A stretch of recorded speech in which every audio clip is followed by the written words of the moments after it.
Hello friends, అందరికీ welcome back to our channel అండి. ఎలా ఉన్నారు మీరంతా? ఈరోజు వీడియో ఏంటనేది థంబ్నెయిల్ చూసి మీకు అర్థమైపోయి ఉంటుందండి. ఆవకాయ ప్రిపరేషన్ అనమాట. ఇది నేను రెడీ చేసి 2 వీక్స్ అయితే అయిపోయిందండి. కాకపోతే వీడియో అప్లోడ్ చేయడం లేట్ అయిందనమాట.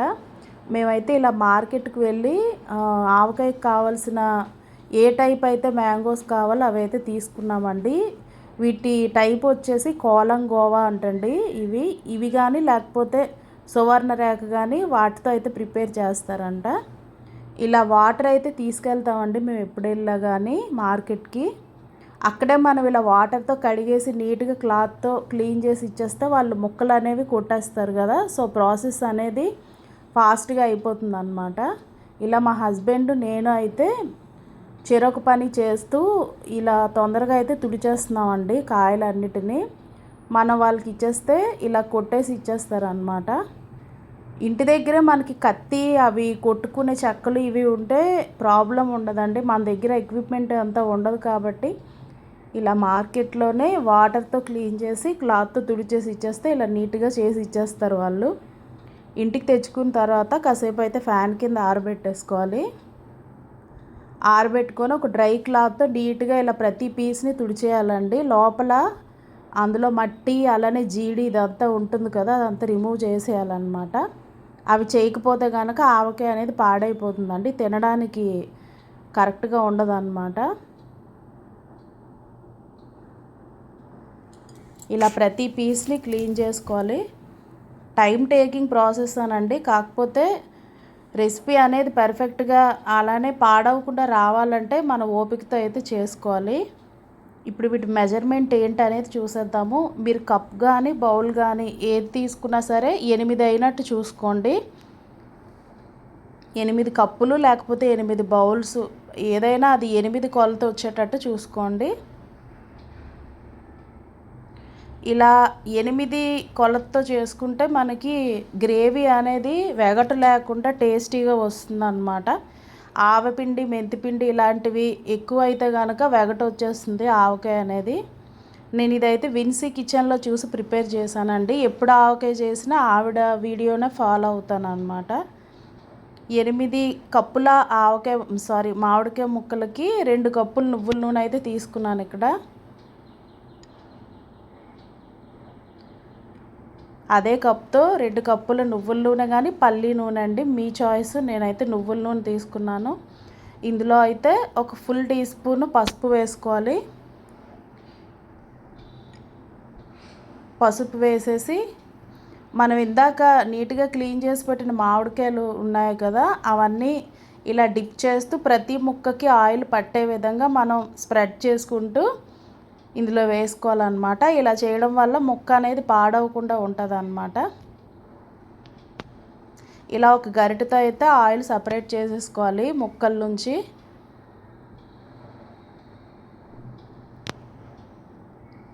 ఈ ఆయిల్ మళ్ళీ మనం తర్వాత వాడతామండి. అలాగే 8 కప్పులు మామిడికాయ ముక్కలకి అదే కప్తో ఒక ఫుల్ కప్ అయితే కారం పడుతుంది.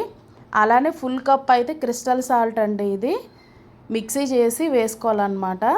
అలాగే ఒక 3/4 కప్ అయితే ఆవపిండి పడుతుంది. 2 స్పూన్స్ అయితే మెంతిపిండి పడుతుంది అన్నమాట. ఎక్కువ వేసేసిన చేదుగా వచ్చేస్తుందండి గ్రేవీ.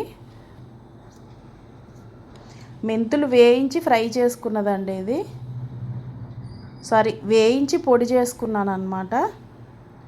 ఇప్పుడు ఈ డ్రై ఇంగ్రీడియంట్స్ అన్నిటిని బాగా కలిపేసుకోవాలి. కారం, ఉప్పు, ఆవపిండి, మెంతిపిండి ఇవన్నీ కూడా.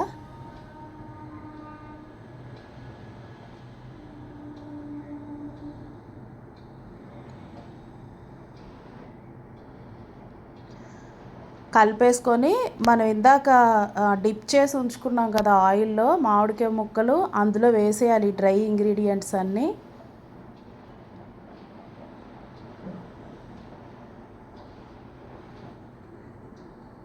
వేసేసి ఇలా మీ చేతితో కానీ లేకపోతే ఇలా ఒక స్పాచులాతో కానీ నీట్గా కలిపేసుకోవాలి.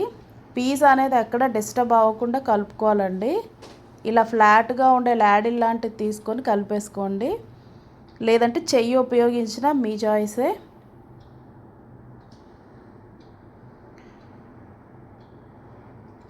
కలిపేసిన తర్వాత ఒక హాఫ్ కప్తో అయితే వెల్లుల్లిపాయలు వేసానండి, పీల్ తీసేసి.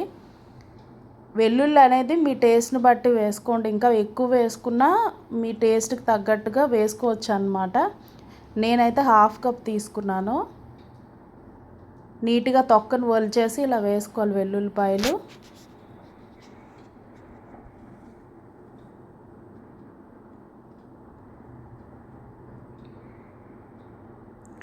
నెక్స్ట్ అయితే మనం ఇందాక పక్కకు పెట్టుకున్నాం కదండి, మామిడికాయలు డిప్ చేసి తీసాం కదా ఆయిల్, అదైతే వేసేసుకోవాలి ముక్కల పైన.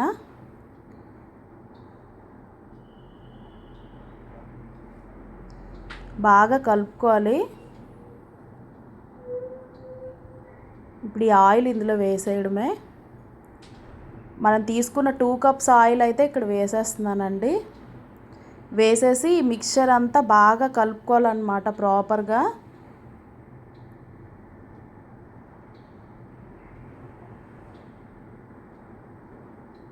పెద్ద బౌల్ తీసుకోవాలండి ఇలా మిక్స్ చేసేటప్పుడు, లేకపోతే ఇబ్బంది అవుతుందన్నమాట. నెక్స్ట్ అయితే ఒక పింగాణి జార్ కానీ లేకపోతే ఇలా ప్లాస్టిక్ డబ్బా కానీ తడి లేకుండా నీట్గా ఎండలో కడిగి ఆరబెట్టుకున్న డబ్బాలోకి అయితే ఇలా ఈ ఆవకాయ అంతా ఎత్తేసుకోవాలండి. ఎక్కడ తడి అనేది ఉండకూడదు అన్నమాట.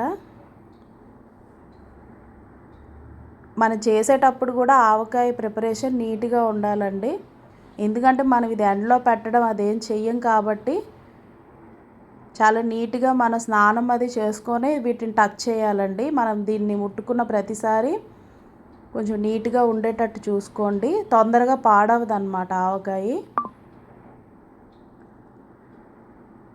ఇదంతా ఇందులోకి ఎత్తేసుకోవాలండి. పైనుంచి అయితే ఇంకొక హాఫ్ కప్ అయితే ఆయిల్ వేసానండి నేను. క్లిప్ మిస్ అయింది, అది ఒక హాఫ్ కప్ మాత్రమే, ఎక్కువ కాదనమాట. లేదు మీరు 3rd డే రోజు మళ్ళీ కలుపుతారు కదా, అప్పుడు యాడ్ చేసుకున్నా పర్వాలేదు. ఇలా మూత అయితే పెట్టేసి ఒక 3 డేస్ అయితే కలపకుండా వదిలేయండి దీన్ని. 3 డేస్ తర్వాత చూస్తే ఇలా ఉంటుందండి. ఇలా ఆయిల్ అంతా పైకి వచ్చేసి ఉంటుందన్నమాట. మీరు ఇదే స్టేజ్లో ఆవపిండి, ఉప్పు, కారం ఇలాంటివి ఏవైనా సరిపోకపోతే యాడ్ చేసుకోవచ్చు అన్నమాట.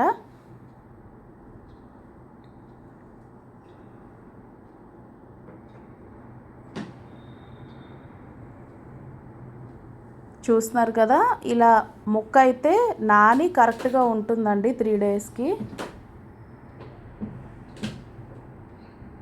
మీరు ఇదే మెజర్మెంట్స్తో చేసుకుంటే ఎక్కడ వెగటు లేకుండా పర్ఫెక్ట్ టేస్ట్తో వస్తుందండి ఆవకాయ. అలానే ఎన్ని రోజులైనా మెత్తబడకుండా ఉంటుందన్నమాట ముక్క కూడా.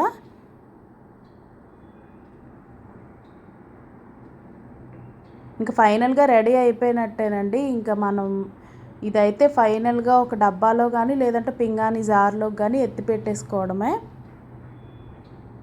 కొంచెం మన తడి చేతులు అలాంటి తగలకుండా ఉండే చోట అయితే పెట్టుకోవాలండి. రెగ్యులర్గా వాడుకోవడానికి ఒక డబ్బాలోకి తీసేసుకొని మిగిలిందంతా కొంచెం శుచిగా ఉండే ప్లేస్లో అయితే దీన్ని ప్రిజర్వ్ చేసుకోండి. దీనివల్ల ఎక్కువ రోజులు ఫ్రెష్గా ఉంటుందన్నమాట ఆవకాయ. ఎలా పడితే అలా మనం దాని చేతులతో పట్టుకుంటే తొందరగా పాడైపోతుందండి.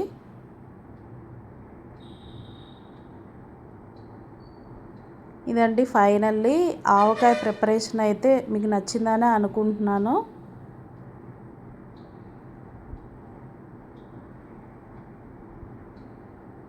ఫైనల్గా ఇదంతా ప్రిపేర్ చేసిన తర్వాత అన్నం వేసుకొని తింటాం కదా, ఆ క్లిప్ కూడా షూట్ చేద్దాం అనుకున్నానండి, కాకపోతే మర్చిపోయాను అనమాట. టేస్ట్ అయితే వేరే లెవెల్లో ఉందండి, ఇంకేమీ అవసరం లేదు, ఇది ఒక ముక్క వేసుకొని తినేయచ్చు అనమాట.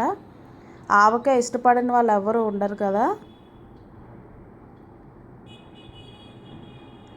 ఇదండి ఈరోజు వీడియో అయితే. మీకు నచ్చితే లైక్ చేయండి.